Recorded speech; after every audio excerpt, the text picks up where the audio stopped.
California tourism facing a $1 billion blow as Los Angeles pushes a 48% wage hike amid crisis.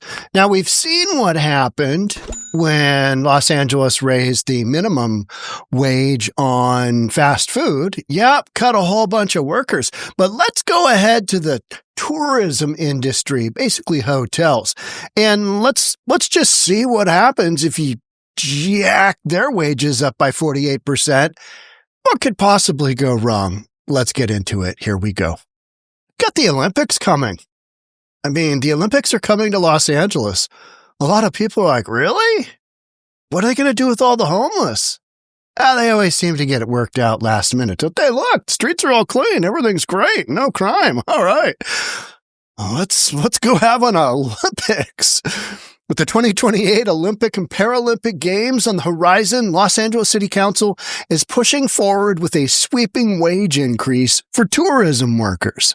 Well, local business leaders say the timing couldn't be worse. Proposed ordinance, which would raise the minimum wage for airport and hotel workers to $30 an hour by 2028, cleared a key hurdle Tuesday as the council's Economic Development Committee advanced it for a full vote later this month. Guaranteed this passes. Almost guaranteed this passes. Measure also includes mandatory health payments of $8.35 per hour starting January 2026. The first wage hike, increasing hourly pay to $22.50, is set to begin July 1st. These minimum mandatory wage increases, the issue I have is that industries may not be able to pay them. And then what you've got is you got less hours being worked by employees, and you've got businesses shutting down. So it literally has the opposite intended effect of getting more folks money that are working in the industry, because it's not based on reality. It's not based on actual numbers. It's just, well, it's expensive. Therefore, let's go ahead and do a huge mandated wage increase to these specific industries. But a growing coalition of business owners and industry representatives is pleading with the city to reconsider. Since the council endorsed the plan 5 months ago, LA has seen a 5% decline in passenger traffic at LAX, a devastating wildfire, and a deepening citywide budget crisis. But let's go ahead and just jack up minimum wages and we'll see what happens. I mean, literally, this is their, well, Los Angeles is an expensive city. I get that. So is Washington State. And what we have seen is clearly in California, jack up that minimum on fast food. What happens? Yeah, you jack up fees in Seattle on Uber drivers, Uber Eats. What happens? Business drops. I mean, it's a cause and effect because it's not based on reality. It's just, well, things are really expensive. Let's go ahead and give them a wage hike, not really knowing what the impact is actually going to be other than, we feel good. We pat ourselves on the back. Yep, you're going to get a big wage hike. Maybe if you don't get fired. Its reality is not considered here. And here is the reality. 2 hotels have closed. More are starting to reduce services and lay off workers. This is from Rosanna Mayetta, president of the American Hotel and Lodging Association. If this ordinance is enacted, we expect more hotels to close. Workers out of work. So what this does is 48% increase in your salary, in your wages. That 48% increase goes to 0 wages when you get fired, or the number of hours you're being worked. These businesses have to scale back because they don't have the money. They don't have it in the budget. Most of these places are working on super thin margins. And after the pandemic, where everything was shut down and nobody was going anywhere and all the hotels were being used for homeless services, remember that? Remember how wild that was? was watching a thing the other day where they were talking about why you would put illegals who are waiting for their court hearings into a hotel instead of them, going to an ICE facility. ICE facility, they're almost guaranteed to have a hearing in about 30 days. And most of these folks don't qualify for asylum. So all the ones, $500 a night, a room at these, low hotels, these cheap hotels, they're there because it might be 5, 6, 7 years before their hearing. But if they're in an ICE facility, they're going to go through that docket pretty quickly. So it's like, okay, that makes absolute sense. Let's just put them in a hotel. We'll see what happens. Hotel that homeless folks used last, right? City leaders are divided. LAX concession businesses are also sounding the alarm. According to Airport Chief Executive John Ackerman, many vendors are on the brink and may need additional support to survive. It becomes kind of a downward spiral.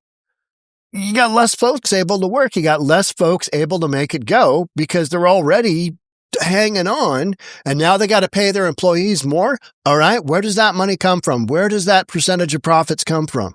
Where does it come from? Well, if you can't pay your employees, then you shouldn't be in business. Okay, take that step further. Now they're not in business. How's that employee doing? Yeah. City leaders are divided. Council member Tracy Park, the lone committee member to oppose the hike, warned that raising wages during an economic downturn could slash hotel tax revenues, a vital funding source for public services. We're moving forward with a 50% increase in wages and healthcare costs while our tourism economy is underwater. Pointing to the city's projected $1 billion budget shortfall for 2025. They got $1 billion shortfall, and yet they can't work past this whole thing where they're like, well, our employees need more money. Where's that coming from? Well, if the business owners don't have it, then, maybe they shouldn't be running a business. Again. This is circular, right? It's circular. We live in a city people cannot afford. They don't have health insurance. Those are different issues. You can't take those issues, identify them, and then go, so therefore, let's just jack up their wages and it'll be fine. They'll be able to do it. Has the opposite impact because those businesses now go, uncle, no can do. Amid Trump trade war, LA urged to hold off on wage hikes for tourism workers. Maybe you guys could just hold off on that for a scooch. 5 months ago, the LA City Council endorsed a plan to boost wages just in time for the Olympic and Paralympic Games, while also requiring the new healthcare. Stuart Waldman, president of the Valley Industry and Commerce Association, offered an equally dire warning, saying that wage increases will cause irreversible damage to local tourism. The industry in crisis and construction of new homes down 57% this year. LA's political leaders cannot afford to lose another sector of the local economy. As this is going on, you've got a massive budget deficit. So they're looking for ways to increase that revenue. Having hotels shut down, having tourism not where it's been, isn't the way to do that. LA has destroyed housing production. Now they're coming for tourism, Waldman said in an interview. Despite those warnings, the council's Economic Development Committee signed off on this wage increase. If the proposal is approved without changes, airport workers and employees of hotels with 60 or more rooms would see their hourly minimum wage climb to $22.50 in July, $25 in 2026, $27.50 in 2027, and $30 in 2028. $30 an hour by the time the Olympics come. Now, what we know is California lost 23,100 fast food jobs after $20 wage hike. That was what, a 25%? Went from like 15 up to $20. New data shows. Now, some folks are saying that those numbers are off. I mean, what we're seeing is we're not seeing restaurants. We're not seeing fast food restaurants in California adding employees, right? They're not going, all right, hey, we got to pay our folks more, therefore we're going to hire some more. No, quite the opposite. Jobs are being cut. This is not hard math to understand. It's higher pay has come with trade-offs. Fast food workers report working fewer hours than before. This isn't hard stuff to figure out. It's just you got a lot of misguided politicians who've never run a business, let alone they can't even run their own finances. I mean, you've got politicians all over the United States doing shenanigans because they don't have enough money, because they can't figure out how to how to save money, how to budget. How can you expect to put these folks into office and then, they come up with this kind of stuff and you're like, all right, you can't even balance your own checkbook. You have no idea where your money is going. Yeah, they're driving a Ferrari. You're just absolutely crazy, right? So we know what the end result is going to be, but California's going to do it anyway because that's what they do. They virtue signal and they tell folks, we care about you. And then the folks are like, but I just got fired. Well, we tried. Yeah, we don't really understand business. We don't really understand economics, but we listened to you and you said that you weren't making enough money. These are all separate issues. Lack of affordable housing. Yep, you got a massive supply issue. Employees. You got an undersupply of employees in a lot of positions, and folks need to make more money, but the economy isn't there to do it. We've had so many price increases, and now businesses are being asked to take on the additional wage increases, and the margin may not be there. And what I always find is you've got all these Democrats and you've got, folks on the far left saying, but the man is holding them down. The man is holding them down. There's just not enough money. Well, in those industries, there often it isn't enough money in those positions. Period. And you go monkeying around with what the market can afford, guess what? Out of business. I mean, I'm not going to say it anymore. Because it's so ridiculous. It's just absolutely ridiculous. It's kind of like in my next story here. 7 more retailers closed at San Francisco's biggest mall as auction is delayed again.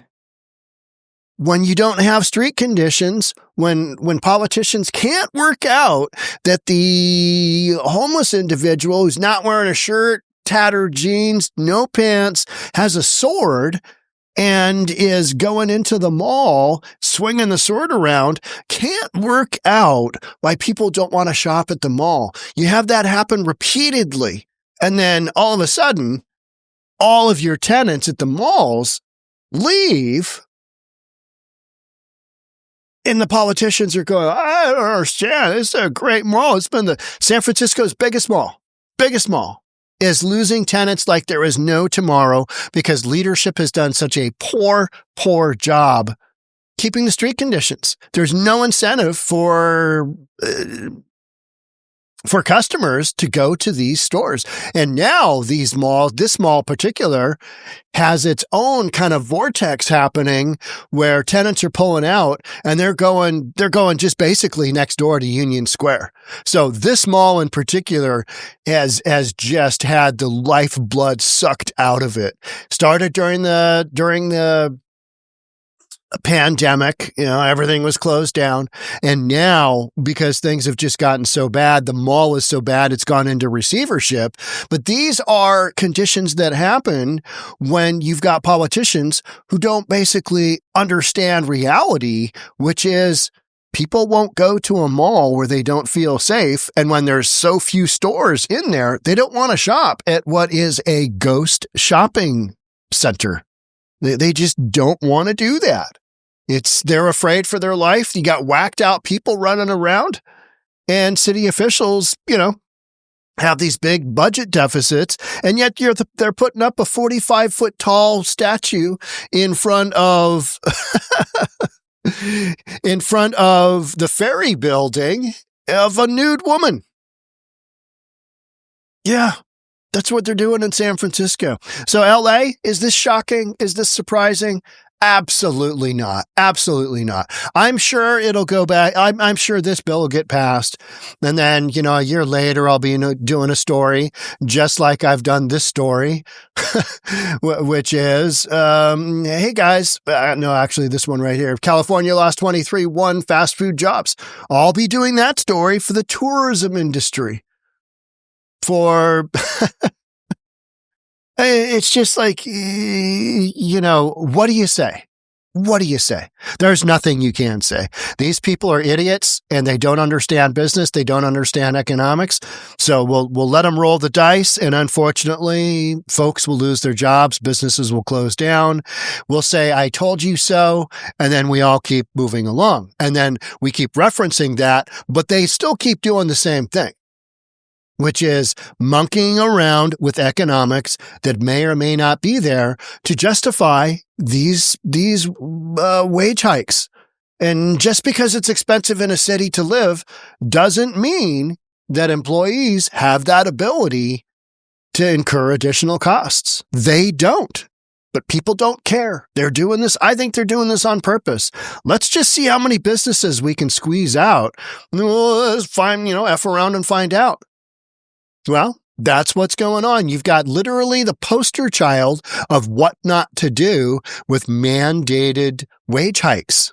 We're watching it in real time. It's exciting, isn't it? For those of you that are in the fast food industry or you're in the tourism industry,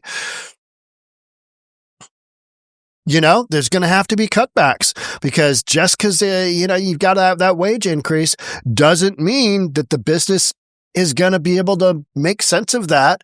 And hopefully businesses can stay in business. It's policy like this that we are seeing over and over and over. Another one of the big stories. How about the LA film industry? Trump said he's going to put a tariff on the film industry. Gavin Newsom's like, let's partner up. I want Trump, you and I to partner up, but I want you to give us XYZ and federal incentives for the film industry. This is after California has absolutely shrunk the film industry. Nobody wants to make a movie there because it's so expensive. Every layer of every component of making a film in Los Angeles has shot to the moon. It's so expensive. So people they're going out of the country. They're going way out of state. They're going all over. This is a known quantity, and it's because California, with their policy, has created a situation where the industry can't make a profit. And when that happens, guess what? They either shut down or go elsewhere. And that is literally what's happened. Same exact deal.